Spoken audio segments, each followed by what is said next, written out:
Hello friends, मैं doctor R Ahmad आपका स्वागत करता हूं। वक्त के साथ हम कोरोना वायरस और इससे होने वाली बीमारी को और अच्छी तरह समझ पा रहे हैं। सीडीसी यानी centre for disease control of prevention ने कोविड-19 के 6 नए लक्षण या सिम्टम बताए हैं। यूएस में इस बीमारी के काफी ज्यादा पेशेंट हैं, जिससे उनके पास इस बीमारी का डेटा और जानकारी भी काफी ज्यादा है। इसके आधार पर सीडीसी ने ये 6 लक्षण बताए हैं। इसमें पहला है चिल्स यानी ठंड लगना। दूसरा है रिपीटेड शेकिंग विथ चिल्स यानी ठंड लगकर कपकपाहट होना।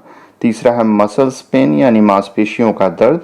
चौथा है सर दर्द यानी हेडेक। पांचवा है सोर थ्रोट यानी गले का दर्द। और छठा है लॉस ऑफ स्मेल और टेस्ट यानी कि सुगंध और स्वाद का ना होना। इससे पहले सीडीसी ने कोविड-19 के केवल 3 ही लक्षण बताए थे: बुखार, खांसी और सांस लेने में दिक्कत होना। इस तरीके से अब टोटल कोविड-19 के जो है वो 9 सिम्टम हो गए हैं। सीडीसी ने कहा है कि सभी मरीजों में इन सभी लक्षणों का होना जरूरी नहीं है।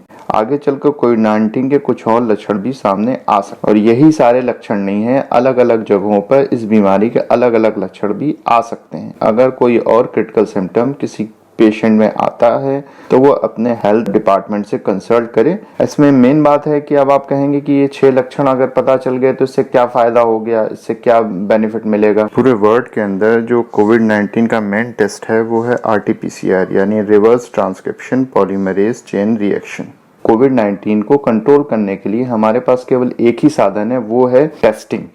अब टेस्ट किट्स जो हैं वो बहुत कम हैं, तो अमेरिका में और भी दूसरी कंट्रीज में हेल्थ डिपार्टमेंट ने ये कह रखा है कि जब ये सिम्टम आएंगे, यानी कि जो पहले सिम्टम जो सीडीसी ने बताए थे, अगर उस तरह के सिम्टम किसी पेशेंट में आ रहे हैं तभी उसका आरटीपीसीआर टेस्ट होता था। अब क्या होता था, कभी कभी ऐसा होता था कि डॉक्टर को लग रहा है कि ये कोविड-19 का पेशेंट हो सकता है, लेकिन जो गाइडलाइन है हेल्थ डिपार्टमेंट की उसके अकॉर्डिंग फिर वो उस पेशेंट का टेस्ट नहीं कर पाते थे, जिससे उस बीमारी के फैलने के चांसेस और बढ़ जाते थे।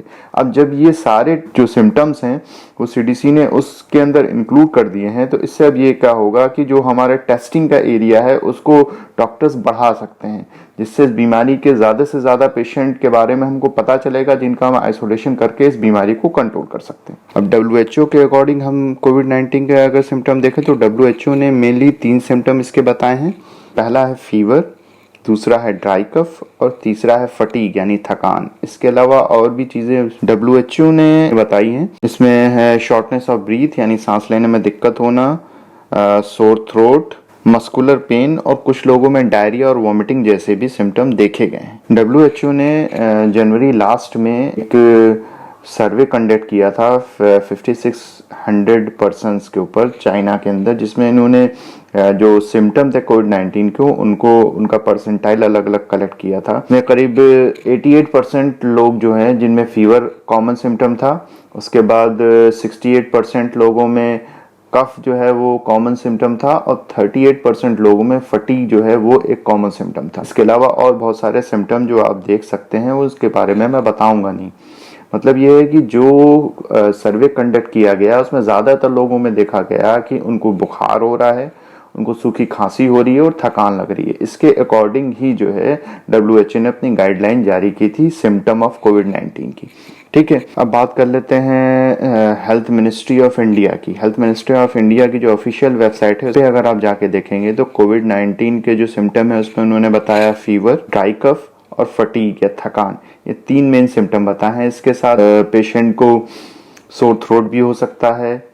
यहाँ पे इन्होंने रनिंग नोज और नेजल कंजेशन यानी नाक का बहना, नाक का बंद होना भी सिम्टम में इंक्लूड किया है। पेन, सोर थ्रोट और डायरिया, इन 3 सिम्टम को भी इंक्लूड किया है हमारी हेल्थ मिनिस्ट्री। अगर आप सारी चीज़ों को एक साथ देखें तो इसमें कई सिम्टम ऐसे हैं जो एक पर्टिकुलर रीजन में ही आ रहे हैं और कुछ सिम्टम ऐसे हैं जो एक पर्टिकुलर रीजन में नहीं आ रहे हैं।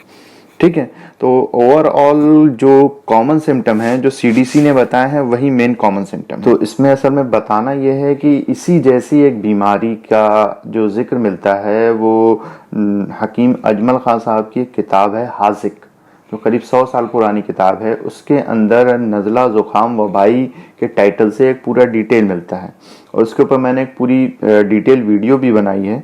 जो आप आई बटन में जाके देख सकते। इस किताब हाजिक में हकीम अजमल खान साहब ने करीब करीब सारे वो सिम्टम 100 साल पहले ही बता दिए। अलामात यानी सिम्टम उन्होंने बताया, उसमें बताया कि पहले मरीज को बुखार चढ़ जाता है, बाज़ मरीजों को बुखार लर्जे से होता है और बाज़ को बगैर लर्जे के।